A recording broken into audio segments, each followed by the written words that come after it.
Toujours aucune nouvelle de Jean-Michel Trogneux. Jean-Michel Trogneux, surnommé désormais l'Arlésienne ou l'Arlésien, est toujours invisible. Toujours invisible. Et ça continue à alimenter, bien évidemment, toutes les rumeurs. Cela fait réagir tous ceux qui ont enquêté sur cette affaire Brichel, notamment la journaliste états-unienne Candace Owens. Manifestement, depuis le dépôt de plainte contre X pour faire la lumière sur la personne de Jean-Michel Trogneux, dépôt de plainte contre X que l'on doit à Christian Cotten, cette affaire, l'affaire Brichel, rend de plus en plus fébrile. Macron et son ou sa compagne ou compagnon, je vais vous l'expliquer dans cette vidéo. Ça se complique pour le couple Macron. En effet, le couple Macron, qui se sent acculé, multiplie les menaces, les intimidations, et pas uniquement en France. La journaliste Candace Owens, qui a déjà publié des informations explosives à propos de l'affaire Brichel, a réalisé une interview récemment dans laquelle elle révèle qu'elle a reçu une lettre par huissier, lettre d'intimidation, de menace de la part du couple Macron, si elle persistait dans ses révélations. Alors bien évidemment, le Macron, qui n'a aucun respect pour la liberté, a fortiori pour la liberté d'expression, semble ignorer qu'aux États-Unis, il y a un amendement qui garantit cette liberté d'expression. La journaliste Candace Owens, qui est connue pour son courage, son franc-parler, ses prises de position, qui tranche avec ses journalopes, il y en a partout, hein, aux États-Unis, mais en France, nous sommes surpeuplés de journalopes, peu reluisants, qui salissent encore le métier de journaliste, j'en sais quelque chose. Bien, la journaliste Candace Owens ne va pas se laisser intimider. Elle met d'ailleurs en avant le fait que c'est assez honteux de la part d'un personnage qui occupe les plus hautes fonctions de se comporter de cette façon, d'autant qu'elle est enceinte et qu'elle demande à ce qu'on lui fiche la paix, qu'on respecte son état. Mais sur le fond, bien évidemment, les révélations qui vont être faites dans les jours, les semaines à venir, vont probablement déstabiliser Macron. Macron qui était parfaitement au courant, puisqu'il a des espions, il surveille tout le monde en permanence, parfaitement au courant de cette interview donnée par Candace Owens. Et il connaît le contenu, d'où cette réaction de menace et d'intimidation, parce qu'il sent que là, les choses se compliquent, que ça se corse réellement, et que la vérité, qui n'arrête pas de frapper à la porte, aujourd'hui, trouve des portes de plus en plus grandes ouvertes, grâce à l'effet Trump. Il faut dire les choses telles qu'elles sont, grâce à l'effet Trump. Et comme Trump va être investi dans quelques jours, officiellement, eh bien Trump aura les mains totalement libres et il pourra intervenir comme il veut, d'autant plus que Trump, lui, a subi un certain nombre d'attaques d'injustice aux États-Unis, mais qui ne sont pas parvenus à l'abattre. Or, Trump connaît parfaitement la situation du couple Macron, du couple qui occupe actuellement l'Élysée. Donc cette information, qui fait suite à l'information que je vous ai donnée dans la précédente vidéo, à savoir que Mark Zuckerberg, faisant amende honorable, mais surtout inquiet des procès qui risquent de lui être intentés, parce qu'il a déjà eu, en 2020, 40 États des États-Unis qui l'ont attaqué. Il n'était pas le seul. Ils ont attaqué les situations de monopole en vertu d'une loi antitrust, des GAFAM, des GAFA. Et bien sûr, parmi ces GAFA figure toujours Facebook. Mais Facebook qui s'est très mal comporté, puisque, je l'ai dit dans une vidéo il y a un an ou deux, qui se permettait de donner des informations confidentielles dès que le régime dictatorial macronien le lui demandait. Donc c'est par rapport à cela, tout remonte, toutes les vérités remontent maintenant, hein. Je vous dis, c'est le retour du bâton dans tous les domaines. Il y a un certain nombre de groupuscules là qui vont avoir chaud, comme on dit, aux étiquettes, hein, parce qu'ils ont passé leur temps à menacer des journalistes dignes de ce nom, auquel j'appartiens, et je le revendique sans aucune modestie, hein, un dinosaure. Lorsque je dis quelque chose, j'essaie de dire la vérité. Alors, je peux me tromper, bien sûr, mais à ce moment-là, eh bien, je le dis. Je me suis trompé, pardon, je me suis trompé. Mais là, on veut vous faire prendre des vessies pour des lanternes, on veut vous faire prendre pour naturel ce qui ne l'est pas, on vous faire... Bon, bref, voilà.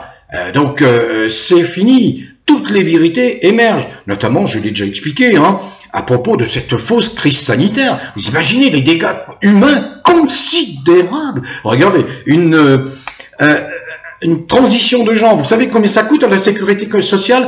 100 000 €. Et la sécurité sociale se permet de refuser des remboursements de soins à des personnes âgées, sous prétexte qu'elles étaient parties en voyage. Mais c'est scandaleux. Scandaleux. Bon, je ne vais pas allonger mon propos aujourd'hui. Je vous ai parlé donc de Facebook, de Mark Zuckerberg, Facebook qui est devenu Meta, hein, bref, de Instagram, et Mark Zuckerberg qui a fait une déclaration. Alors certains disent non, le retour à la liberté d'expression, la fin de la censure, la fin de la collaboration avec ces inquisiteurs, vous savez, ces TDC, je les appelle en France, hein, ils sont 3, 4, 5, hein, ces TDC, ce sont les propagandistes macrono-goebbelsiens, vous voyez, aux ordres, vous voyez, on alimente la désinformation en permanence pour détruire toute la vérité sur l'abjection, l'abomination de ce régime macronien. Ceux qui envoient en permanence l'inversion accusatoire, vous voyez. Bon, vous vous dites la vérité et eux, ils vont vous contrer. Bon, bref, aucune crédibilité.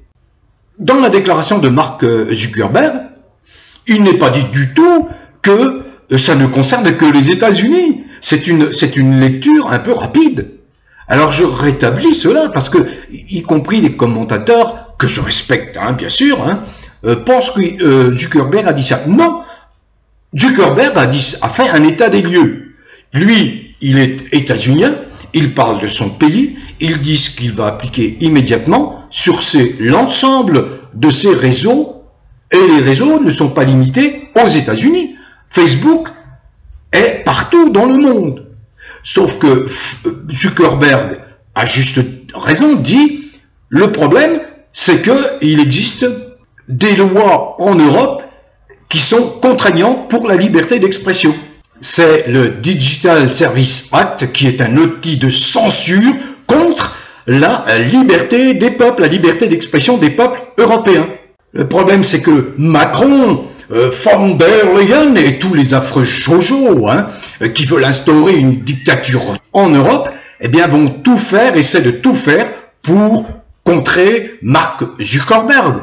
Ils sont, comme j'entends souvent, mais c'est vrai, ils sont en panique. Comme ils essaient de contrer Elon Musk en brandissant la menace de l'interdiction de X, anciennement Twitter, en Europe. Eh ben, on verra ce que cela va donner. Les TDC, vous savez, redresseurs de soi-disant fausses informations, bref, vous les connaissez très très bien, ben, ils ont chaud aux fesses parce qu'ils perdent de l'argent, parce que Facebook les payait, vous voyez, ces gens-là.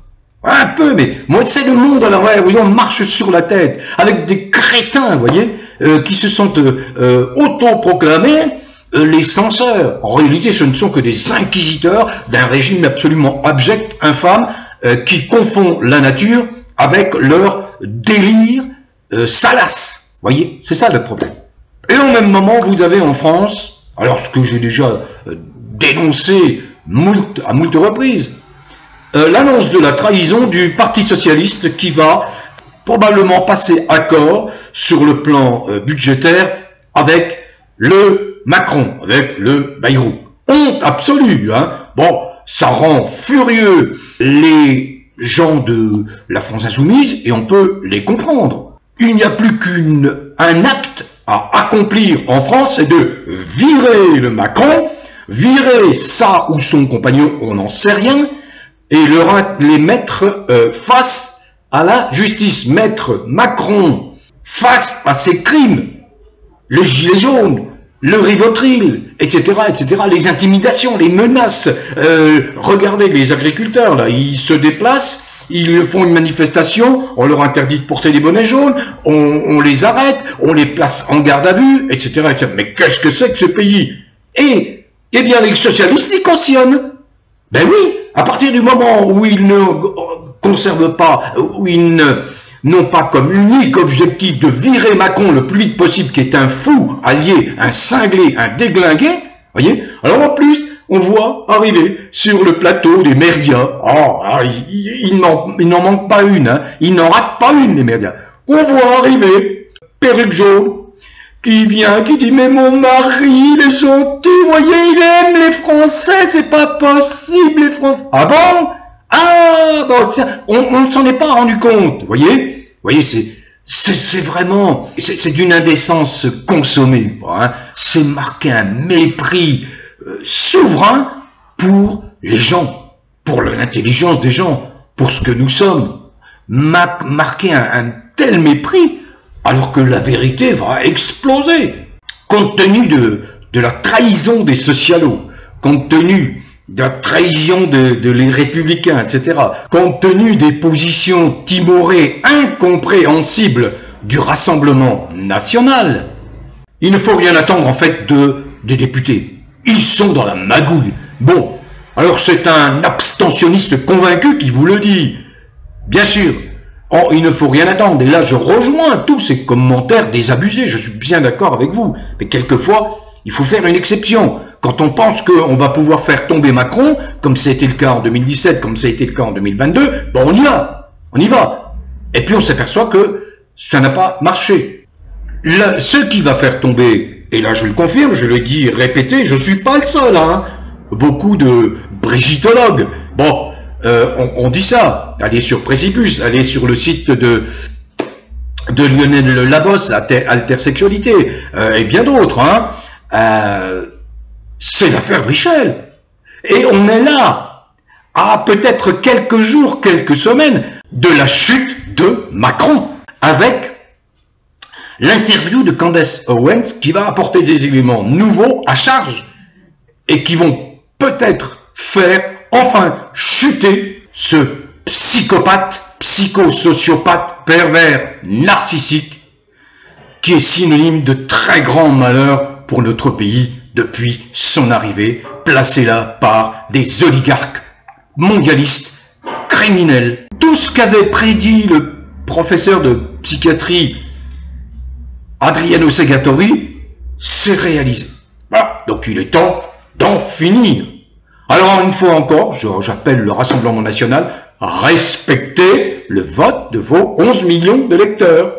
Voilà. Et je dis à la France insoumise, avec laquelle j'ai des grosses divergences sur les questions sociétales, hein, promouvoir le transgenrisme, vous êtes cinglés. Vous êtes cinglés, je viens de le dire. Hein. 100 000 euros. Je viens de lire un article qui dit que ça se passe aux États-Unis. Ils ont interviewé 130 gamins, 130 adolescents.